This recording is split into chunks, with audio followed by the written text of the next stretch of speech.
கொள்கை எதிரிகள் மற்றும் பிளவுவாத சக்திகளுடன் என்றைக்கும் நேரடியாகவோ மறைமுகமாகவோ கூட்டணி இல்லை.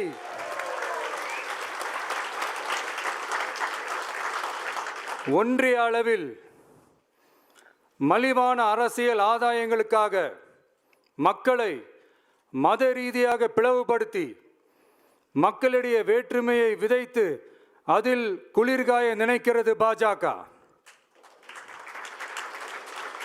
அவர்களின் இந்த விஷமத்தனமான வேலைகள் வேறு எங்கு வேண்டுமானாலும் எடுபடலாம், ஆனால் தமிழகத்தில் ஒருபோதும் எடுபடாது.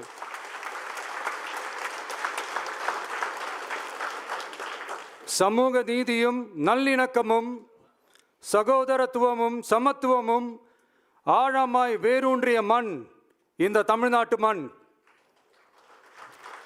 எனவே இங்கு தந்தை பெரியாரை அவமதித்தோ அறிஞர் அண்ணாவை அவதூறுக்கு உள்ளாக்கியோ அல்லது தமிழ்நாட்டின் மதிப்பிற்குரிய தலைவர்களை வைத்தோ அரசியல் செய்ய நினைத்தால் அதில் பாஜக ஒருபோதும் வெற்றி பெறவே இயலாது.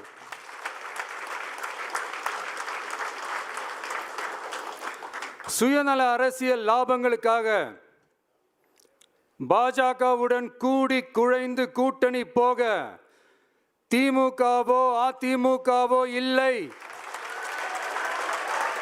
நம் தமிழக வெற்றி கழகம்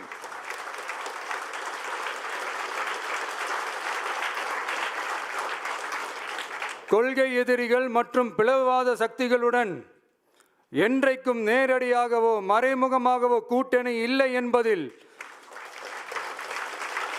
தமிழக வெற்றி கழகம் மிக உறுதியாக இருக்கிறது.